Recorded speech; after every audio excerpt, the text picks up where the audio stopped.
Yung alas 7 kasi, alas 8. Alas 8 actually, galing ka doon, di ba? Dapat patay na rin yung heater. Kasi ayaw mo naman na pagka yung heater mo nakabukas pa, baka naman yung ventilador mo tumakbo ng sobra kasi nga mainit na rin. Okay? Pero yan naman, sa una, gagaydan kayo. Huwag nyo kalala, hindi naman lahat yan. Pero sinasabi natin, alam nyo pa, pag nabanggit kasi ngayon yan, unti-unti natututunan nyo. Naintindihan nyo ba yon? Kasi pagka iniwan natin ng diretso at hindi kayo sinabihan, hindi nyo rin alam ang gagawin. Pero pag nabanggit sa inyo ngayon, tapos sinabihan kayo, unti-unti, naaalala nyo. Diretso. Okay ka ba? Gusto mo naman kumain ng manok? Kailangan muna sumagot ka, ha? Pag walang sagot, walang kain. Okay? Yeah. Sige na, bay. Yung stimulation din po ng pagkain sa paglalakad. Right. Gusto mo bang matuto ng agribusiness, crops, livestock and poultry, aquaculture, at ma-inspire sa mga success stories? Agribusiness, how it works! As a YouTube channel, Agribusiness features entrepreneurs, farmers, organizations, OFWs, investors. However, beyond our usual content and official endorsements, Agribusiness does not engage in other business dealings with them. While our viewers and featured individuals and entities may choose to pursue business deals with each other on their own, we encourage them to be cautious in doing so. This September, join us for a day of 6 panel discussions, exhibits, business socials, and dinner. Learn from agriculture's top experts and explore the ideal farming venture for you at Agribusiness Connect. Happening at Elements at Centris, September 28, 2025. Doors open at 12 noon. Don't forget to register through the link in the video description box or simply message us on Agribusiness Facebook page. You may also text us at 0917-827-7770. Strictly no walk-ins. Agribusiness Connect. Agriculture in full view. Win a trip to Taiwan. Explore the beauty of Taipei and Taichung, made possible by Book and Go Travel and Tours Services. 2 lucky winners will be announced during the event. Don't miss your chance. We would like to thank our major sponsors. Rural Bank of Angeles, your rural bank of choice. Tate Vanaman Feeds, best value solutions for shrimp farming. AgriDom, empowering you with digital agriculture. Amo, ako'y magsasakang organiko. Itaas ang ani, ibaba ang gastos. All certified equipment. A company steered by experts, manned by professionals. Greenland Organic Fertilizer. Katuwang sa pag-asenso ng magsasakang Pilipino. Tuburan Coffee. Hand-picked and roasted with love. NutriHydro Plant Nutrients. Think precision. Think NutriHydro. Villa Orbe Farms, pioneer of pure Berkshire and RAS-fattened crabs. Bulacan Dragon Fruit Depot, source of quality dragon fruits and planting materials. Dendrotonics, Agarwood and Deforestation, for God, country, and wealth. Yamang Bukid, galing sa kalikasan, alay sa kalusugan. Rick Zwan, sharing a healthy future. Don Benitos, Pambansang Cassava. We would also like to thank Sugarcane and Beyond, RSL Fish Crackers, Innovative Agro Industries, Rumsol, Boa Machines, Turbulent Greenhouse, Crispy King, Asil Laboratories. See you in Agribusiness Connect! So, anyway, yung buong araw lang yon. Yung binabanggit ni boss ay sa panahon na may pagkain pa, lalo na ginagawa to sa madaling araw.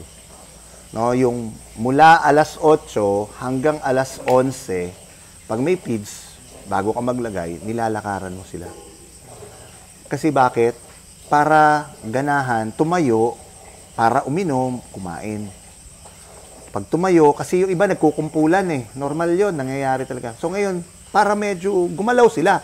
Hindi ko sinabing bulabog ha, kaya hindi ko sinabing Hindi ko rin sinabing bulabugin nyo. Ang sinabi ko ay lakaran para gumalaw. Pero hindi ko sinabing bulabugin. Kasi pag bulabog, parang ginulat mo eh. Tama ba? Ayaw natin yung ginulat. Iba yung salitang gulat. Iba yung nilakaran mo para tumayo, lumakad, uminom, kumain. Magkaroon ng galaw ang ating alaga. Ginagawa yan sa sisiw. Kasama yan para turuan sila maging masipag kumain. Klaro? Kaya? Kaya? O pero wag nyo naman yung minuminuto, lakad kayo ng lakad. Bay, wag naman. Kailangan din nila magpahinga. Pati kayo rin, kailangan nyo rin magpahinga. Hindi natin sinabing pagurin ko kayo, pero kailangan lang, may regular na lumalak. Pag may pagkain pa, makalipas sa isang oras, lakaran nyo. Pag nilakaran, wag nyo parating sa gitna. Lakad kayo rito, para pupunta rito yon. Punta ka rito, para pupunta rito yon. Punta ka rito, para naman lalakad papunta ron. Parang hinahalo. Okay? Huwag kayong lalakad na parating dun lang sa direksyon na yun. Hindi parating pag ganun lang na pag ganun dyan. Okay? So, dun sa dalawang yon, pakainan at painom, meron pang isang paalala. So, unti-unti kasi, mula sa bilao, magpapakain. Kailangan kasi matuto sila kumain dun sa may feed line. No, pan feeders na tinatawag, feed line. Yung may linyada, may tubo. So, unti-unti, tinuturuan mo lang. Kasi sa una, hindi pa naman nila alam yun eh. Kaya nga, sa mo una nilagay, sa dyaryo, di ba? Para pag tumuka siya, oh, feeds pala to. Uy, nasa bilao, may feeds pala to. Okay. Pagtingin niya doon, ay, sa pan feeder, mayroon ding kulay dilaw. Feeds din para to. Ayun, yung pala ang kainan. Kaya unti-unti rin yan, tinetrain mo. No? Pero may laman yan. Nga lang, ang talagang lalagyan nyo parati, itong bilao muna. Sa una, syempre may dyaryo, taka bilao. 3 araw yan. Pag nawala na yung sako, hindi na kayo pwede maglagay syempre sa dyaryo. Kasi, ay, nakalagay na sa ipa eh. Hindi na pwede yun, di ba? So, sa bilao na. Unti-unti, alisin yung bilao para matuto na sila dun sa feeder. Napakalaga na ang oras ng trabaho ay, anong oras? Kaya mo bang gumising nun? Kaya mo. Ikaw, tulog ka pa nun? Ha? Naghihilik ka pa? Nangangarap pa? Nananaginip ka pa siguro? No? Nang manok? No? Ha? Sigurado ka? Oh, siya, sige. Tignan natin yung mga sinasabi, babantayan kita. Anyway, pero totoo yan ha, hindi ako nagbibiro na maaga dapat talaga umpisa ng trabaho. Talagang yan ang ano. Pero siyempre, alam natin, pag dumating ngayon yung sisiw, medyo gabi yan, umagayin kayo eh. Pero merong matitiran dapat pa rin magbantay. Kaya nga, ang totoo niyan, sa unang linggo, merong nilalagnat, hindi sanay eh. Naintindihan niyo ba yun? Pero may mga gamot na tayo dyan. Para pampalakas. Anyway, ano lang. Okay, so nagkakaintindihan tayo ha. Oh, now, ngayon ang dating ng sisiw. So, paano at anong gagawin natin? May nabanggit kanina sa inyo si boss. Ang atin ay, pangkalahatan to, alalahanin mo to. Pag natutunan mo to, pwede ka na. Okay? Anong sabi nila? Saan nakasakay yung sisiw? Sa truck. Chick ba, no? May isang aspeto na kailangan yung matutunan. Ang tawag doon ay biosecurity. Paulit-ulit ko sinasabi yan. Ano ibig sabihin nun? Yung sisiw mo, buhay, tama? Dahil pag patay, wala na. Hindi na lalaki yun. Tama? Sabi natin, kaya mo inaalagaan siya sa nakasaradong bahay para pangalagaan mo yung loob. Para maganda yung mabigay mong kondisyon. Kasunod nun, para hindi agad makapasok kung ano man ang proteksyon para sa sakit. Okay? So, ang biosecurity pala, anong ibig sabihin yan? Para sa simpleng lengguwahe, kailangan ingatan mo yung kabahayan natin na huwag mapasok ng mikrobyo para hindi magkasakit ang alaga mo, para hindi maapektuhan ang performance ng alaga mo. Para maganda pa rin ang resulta. Okay? Klaro? Nagsisimula yan dun sa gate. Okay? Pagpasok pa lang, yung chick ban, kaya meron tayong spray ng knapsack na may disinfectant. Kasi bakit? Galing saan ang truck? Kung saan-saan. Tsaka galing sa hatchery, galing sa biyahe, kung saan-saan na dumaan. So gusto mo, pagpasok sa'yo, kahit pa paano, matanggalan, mabawasan mong mikrobyo. Mapapansin nyo yung farm natin, may unang gate, may pangalawang gate. Tama rin? At doon talaga yun ang talagang dinidisinfect. Para bago pumasok dyan, malinis na. 2, kaya yan meron din ganyan kasi pati tao, ayaw din natin na basta labas-pasok lalo na kung hindi authorized. Ibig sabihin, kung bisita ng farm, hanggang dito lang. Maliban, pag pinayagan natin makapasok. Pero tatapak muna sila doon sa biosecurity na tapakan ng footbath. Pagpasok sa bahay, meron ulit footbath, tapakan na merong gamot. Okay? Alam nyo yung isang ano rito, yung tapakan na yon ay may gamot na disinfectant. Disinfectant, ibig sabihin parang gamot, kahit sugat, gagaling. Kung may alipo nga kayo, gagaling dun. No? Yun ang ano dyan. Kaya raw pag nagtatapak ka, gumagaling yung sugat. Ma-update syempre kung may sugat. Pero talagang gumagaling. Kasi bakit? May gamot yun eh. Parang antibiotiko. Nga lang, ibang klase lang. No? Tapak muna doon para yung dumi ng ating paa o ano mang mikrobyo ay pagpasok mo sa loob ng bahay malinis. May pangalawang pinto ulit. Panibago ulit. Sabi natin, ang sela naman, kaarte. Di ba sa bahay ganun din? Di ba? Magpupunas ka muna. Kasi gusto mo ba yung alikabok at dala ng dumi ng buhangin sa paa mo o ano man, pumasok ka sa loob. Walis ng walis. Di ba? So, isa rin yun. Hindi lang sa dumi, kundi pati sa mikrobyo. Okay? Tsaka dinagdagan rin natin yun na meron tayong mga tsinelas na panglabas, meron din tayong sapatos na pang doon lang sa loob ng building. Kumbaga, sa bahay na lang, no? Meron tayong rubber shoes, hindi mo naman gagamitin yung rubber shoes mo sa kwarto mo o sa loob ng sala. Magpapalit ka ng malinis na tsinelas. So, meron din tayong stasyon doon na magpapalit kayo ng tsinelas para yung tsinelas na yun nandun lang, or yung sapatos na yun nandun lang sa loob ng building. At hindi kakalat dito sa labas para walang sakit na na dadapo sa alaga natin. Okay, so medyo karagdagan yan, ano? Okay. So biosecurity, may parte pa isa pang biosecurity. Alam nyo ba, nung kami nagmamanok before, sabi namin, ba't kaya yung bahay niyo laging may sakit? May peste lagi, mayroong nagkakasakit, nagkakasipon lagi yung bahay. Ang bahay dati, katabi ng tulugan ng boy, sa gilid. No? So, kada grow, laging may sakit yung bahay. Alam nyo na pag-alaman namin, unang-una, hindi pala nililinisan yung kwarto. And 2, yung boy, hindi naliligo ng maayos. So, kasama pala yun. Hindi lang personal hygiene. Pero siguro naman, hindi naman kayo papayag na pawis na hindi man lang kayo, after a while na magpahinga, ay hindi maligo. Presko rin dapat. So, gusto pa rin natin na tayo may personal hygiene. Pero totoong nakakapagkalat din tayo ng sakit. Kaya ako sinasabi, kasi nakakatawang isipin, pero totoo yun nangyari sa amin. Kasi yung hindi talaga naliligo. Nung doon namin napag-alaman, tapos yung loob ng, yung kumot, yung mga ano nila, medyo napabayaan din. So I would say, siguro naman, sa dami ng tubig natin dito sa farm, sa dami ng banyo, kahit magsabay-sabay kayo maligo, pwede.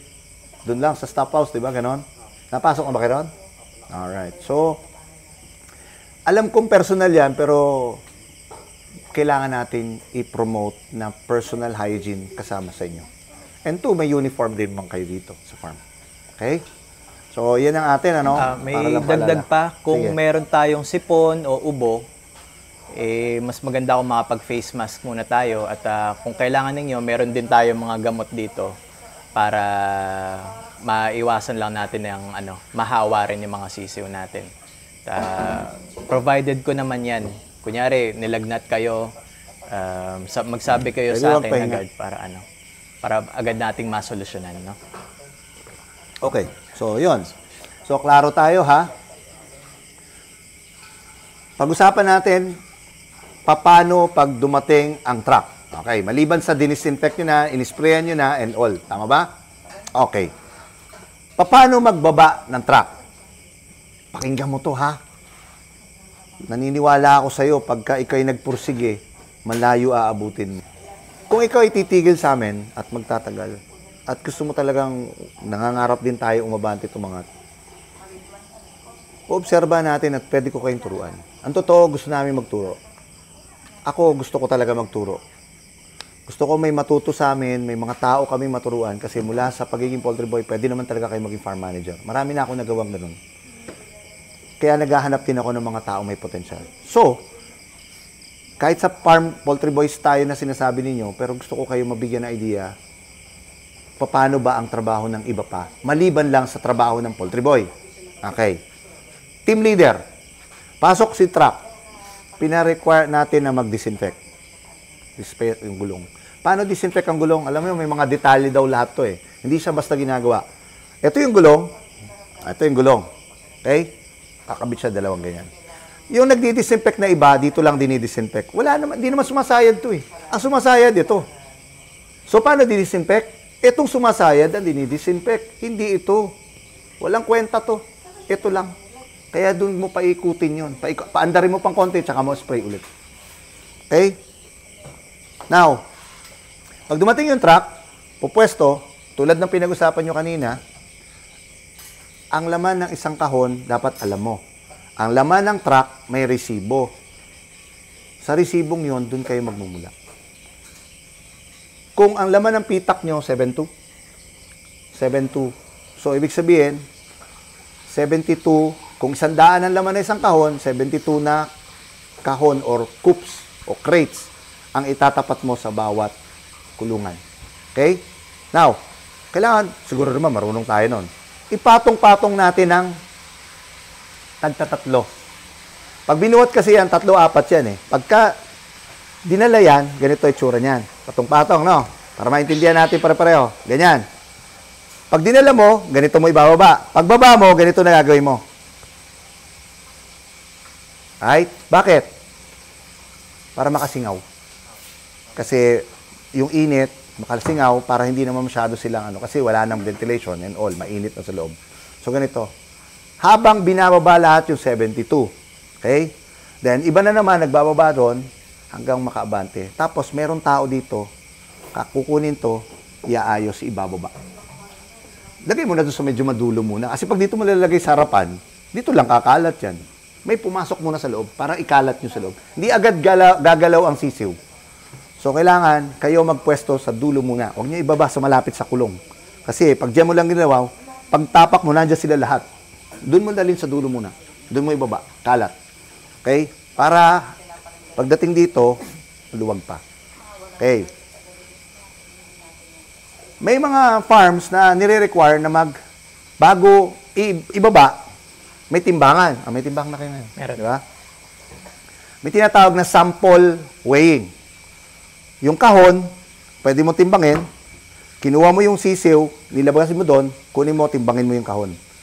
Yung matitira, yun yung timbang ng sisiw. Divide sa pilang, malalaman yung ilang gramo. Hindi trabaho ng farm boy yan. Tinuturuan kita ng ibang level. Naintindihan mo ba? So, para lang medyo may idea ka pa paano. From there, malalaman mo ano ang timbang. 40 grams, 45, 37. Ang pasado ay 33 grams per sisiw. Okay? Yan ang pasado. Pag 40, maganda yan kasi middle flock yan. No? Mabilis agad lumalaki. Now, binaba mo. Anong kasunod? Remember yung pag under contract ka sa kumpanya, ang deliver ng truck mo ng sisiw, ay yung kahon ng sisiw mo ay plastic. Pag commercial yan, parang karton. Parang ganito. Karton. Now, pag plastic yan, ibabalik. Kukunin. So, yung merong sapin yan sa baba. Tatanggalin mo yung sapin, lalagay nyo sa sako, ipunin nyo, yung kahon, pag i-staka, ibabalik sa chick ban. Binibilang din ulit. Pwede kayo magbilang dito pa lang, sa kahon pa lang, 100. Ilagay mo dun sa yung 4 na kahon yan na may putak na gano'n. Kunin nyo itong kabila, lagay nyo lahat dito, saka unti-unti mo binababa ron para mabilang mo kung benching ko. 50-50 pala, 100. Saka ilagay. So, yan ay payo, hindi bilang farm boy, pero bilang nangangarap na umabante mula sa pagiging farm boys. Okay? Para pareho kayong may idea, pareho. Nasa sa inyo yan. Huwag lang kayo magbilangan na magbilang sa lagaw. sa galaw. Okay? So, yun na yun. And then, check na kagad yung mga nipple drinkers, umiinom na ba, kumakain na ba, and all. Tinitignan mo na yung lagay nila. Yun na yun. Then, pag nailagay mo na lahat, naikalat mo lahat, ibaba mo na yung kortina mo. Iayos mo na. Para, pwede na iwan yan. Tapos, meron na madju-duty sa inyo ulit, isa o dalawa sa inyo ang nakatingin hanggang kinabukasan. Tapos, sasalit naman yung para tignan naman ulit. Doon na mag-i-start yung sinasabi ko magpapakain na kayo sa bawat lalagyanan. Okay? And dire-diretso yan. Gag-guide naman kayo kung paano. Hindi muna ko kayo tuturuan ng ventilation doon sa computer. Tsaka na. No? Pero matututunan niyo yan kung willing kayo.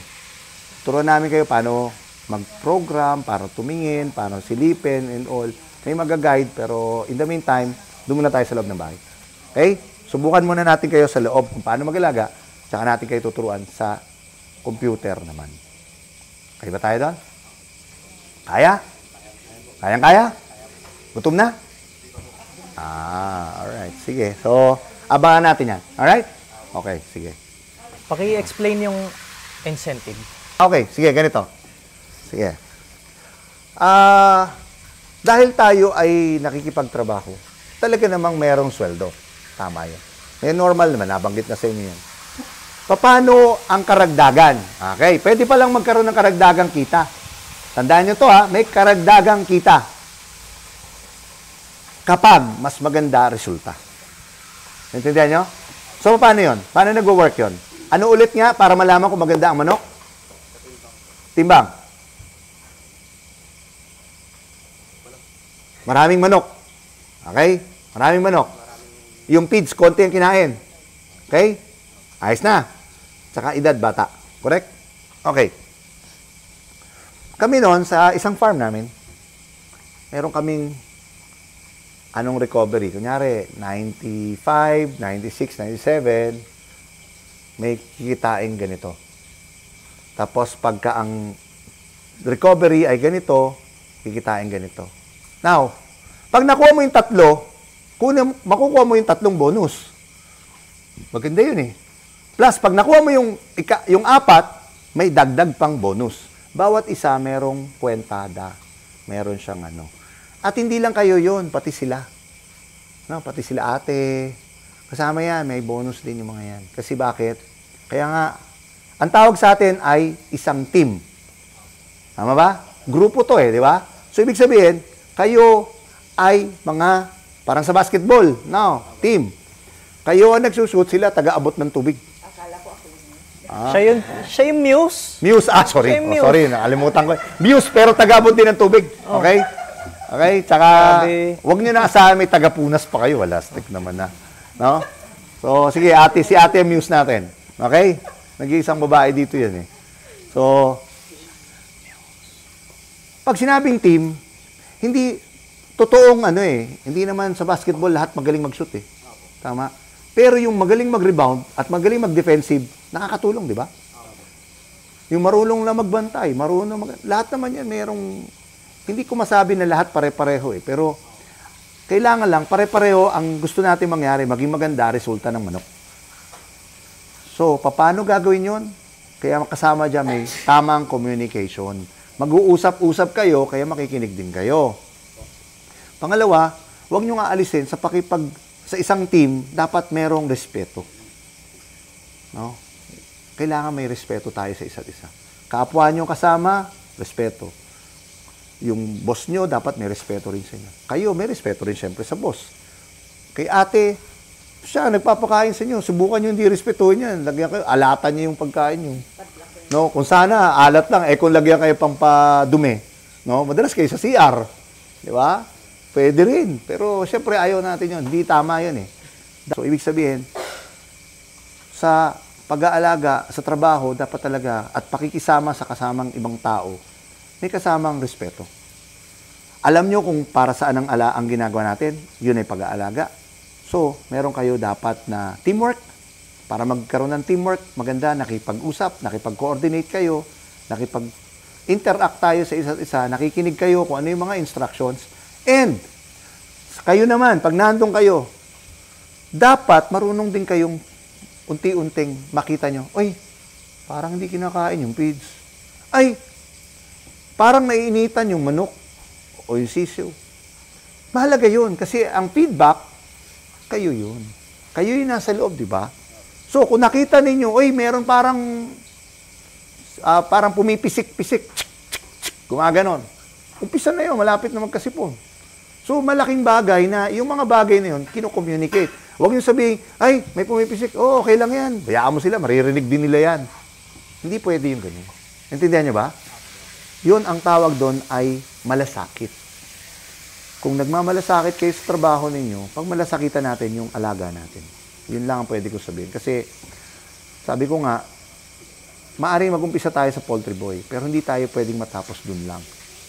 Dagdagan mo ng pangarap, dagdagan mo ng sipag, dagdagan mo ng galing. Mag-observe ka, makipag-usap ka, matutok ka. Pero wag mo basta pakikilaman yung computer. Baka mamatayan tayo dyan. Kaya, yun, bawal muna. Okay? Tuturuan namin kayo, pero wag muna ngayon. Kailangan maintindihan nyo muna sa loob. Ilang una ko, lagi kasing, meron iba, hindi, gusto namin matuto, kaya kinalikot ko. Naku, nag-shutdown. Namatay lahat yung ventilador. Patay, manok.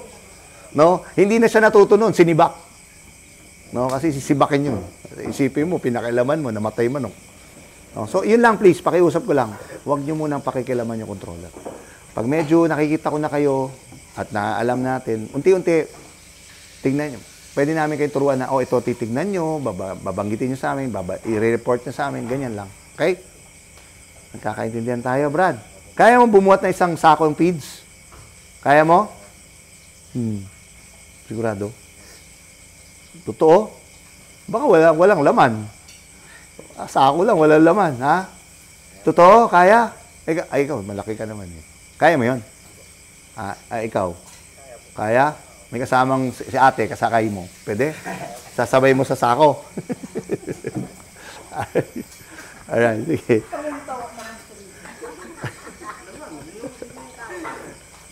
Okay, so, sige. So, ganun lang. Alam nyo, talagang hindi rin biro ang pagtatrabaho at pakipagtrabaho. Pero, yun lang. Puso. Pangalagaan nyo, ingatan nyo, at saka tingnan nyo kung ano yung pwede natin magawa. At sa tingin ko naman may mangyayaring maganda. Hindi rin naman kami, matagal na rin ako sa poultry, marami rin ako nakasama at nakita mga poultry farms. Kaya gusto ko rin na maging maganda ang lagay nyo. At pangalawa, kaya rin ako nagtuturo na ngayon, bumabalik ulit ako sa pagtuturo kasi gusto ko talagang makaabante, marami pang matuto pa. Malaking bagay na yung kaalaman natin, pwede nating ituro sa inyo, katulad ninyo, para pati kayo umabante. No? Hindi lang yung, huwag nating isipin na tayo, ganyan lang. Okay? Okay tayo, Brad. Okay ka lang. Gutom ka na. Hanggang kailan? Hanggang kailan? Ay, sige. So, yun na. At, pahinga lang ng konti, and then later on siguro, dinner, tapos antayin natin yung schedule, prepare nyo na lang sarili. At sana, kahit paano, yung mga napag-usapan natin, may maalala kayo. Kung hindi man, pabanggitin pa rin naman yan at papaalala. Ang mahalaga lang, huwag sana yung kusa nyo yung binabaliwala. No? Yung, baka naman yung alas 4 nyo, alas 4 ng hapon na pala yan. No? Ano kaya, gumigising kayo, alas 10, alas 11 ng umaga. No? At tinatawag pa kayo dun sa kwarto nyo. Huwag sana mangyari yun. Kusa dapat. Okay? Kusa. Salamat. May tanong? Wala na? Okay. Gusto nyo ako magtanong? Ulit? Exam ulit? Hindi. Tama na. Ako madala. Finally, Doc George. And so finally, Doc George, medyo matagal-tagal ang hintayin natin. Oo nga po. Sinadya natin talaga na hintayin. No? Anong oras po kami dumating dito kanina umaga? Kanina pang umaga at nakakahiyaman, pinaghintay namin kayo. Hindi po, kagustuhan din namin kasi kailangan namin talaga ma-capture yung loading ng chicks. Okay. Ayun. Right, correct. Ayan. So, pasensya na at mahabang oras tayo naghintay at I hope. Ngayon ay mga something like 11 ba? 11:30. Ng gabi. So, makikita natin ng actual na ano. Dok, kanina nag-orientation kayo dun sa mga tao mo. Tama po. Ba't nyo ginawa yung orientation? Well, para i-review lang natin and then sabi natin, bigyan natin ng perspective ang mga tao kung ano ang gagawin ulit and i-align ulit para maintindihan nila na ano ba ang dapat na procedures ang mga dapat gawin in preparation sa bagong load para po ma-refresh ang mga tao kasi kailangan pa rin natin silang guidance. Ika nga po, parang sa mga guard po, ting umaga meron silang toolbox meeting and para pag-usapan ano yung mga dapat gawin. So ngayon, ang ginagawa ngayon, yung napag-usapan nyo kanina sa meeting na biosecurity. Correct. No, na ini-sprayan, tinuro nyo kanina yung proper way of doing it. Yes, opo. Yung gumugulong, yun ang dapat talaga. Yun ang dapat ini-sprayan. Tama po. Kasi hindi po yung gilid ng gulong or yung rim, kundi yung mismong gulong po Kung na gumugulong. ano yung tumatama sa lupa. Sa sahig. Opo, sa lupa. Tama po. Ganun po ang talagang tunay na procedure. Kasi po, marami pong gawain po tayo, nakikita yung practice, pero ang tamang procedure dapat po ang makita. And yan po ang gusto nating i-implement sana po pag sa farming natin. Ayan, by the way, so kilala niyo naman na si Doc George. Opo. Kasi nag-guest natin dito sa agribusiness. Kaya nga lang ay nag-solo performance ka. Dahil kaya po. Pero parang lumabas, ako muna ang replacement na host natin nun. Nagkataon ko muna yung role. Oo, nagkataon kasi na may sakit ako at ayaw kong i-cancel yung schedule. Kaya nag-solo performance si Doc George. Napasubo yata ako. Okay, anyway, so tara po. natin. Dito po tayo. Dito po tayo. Ang tawag dito, sa kabila. ba? Tarbat. Opo, tardip, tarbat. And then meron din pong sarili. Okay. Ito po naman yung sa tao. Ito yung food bath naman. Opo. So para wala raw kawala, ilang tapak diretso. Okay. Hindi po pwedeng tumatalon-talon. Ano po? Oh, I see. Opo. So, anyway, papunta po tayo sa loob ng building. And then dahil dumating po yung ating chick delivery van, ipupwesto lang ho sa medyo gitna kasi hindi pa po full yung capacity. So, makita nyo po muna ron. But dito tayo papasok later on. By the way, si Doc George, yung company niya ay, Doc, pangalan ng company mo ulit? Okay. Ito pong farm ay Beraka Poultry Farm. But I think yung sinasabi nyo po ay yung isang business po namin, yung Prime Agritech. Yan, Prime Agritech. Prime Agritech po. So, nabanggit po yun dahil ho sa poultry po talaga tayo involved. And dahil sa experience na rin po siguro na makapagbigay din tayo ng solusyon ho sa mga nagtatayo ng poultry. Kasi karamihan po kailangan guided po sila sa technicalities and kung paano ho ang layout, lahat. Mula sa layout, conceptualization, placement po ng support facilities and all para mas maganda po ang flow ng operations. Po. So yung mga ginagawa ni Doc George na mga poultry house ay hindi basta-basta, no? Yung mga top of the line, pinaka-high-tech sa mga high-tech. Hindi naman. Sa kliyente po yun. Sa kliyente, yes. Yun yung mga binibuild mo. Opo. Yung sa atin ho, hindi pa kaya ng budget. Opo. Itong... Opo. Ika nga ho, nag-uumpisa pa lang din po tayo. Ika nga, sa nangyari po sa mga poultry farm na ginagawa natin, isa rin ho sa pangarap natin, magkaroon din tayo ng sarili. And ito po yung isa ho sa mga katuparan. But syempre po, gusto rin nating iayos pa rin. But kung ano lang kaya rin muna natin. But of course, ano pa rin to? Tunnel vent pa rin po, Doc, no? Tunnel vent. But ito po yung klase pong tinatawag na CCS3. No? But a modification, hindi ho tayo gumamit ng plastic slats. Dahil ho, karamihan po ngayon, ang issue po talaga is more on langaw. Oh, I see.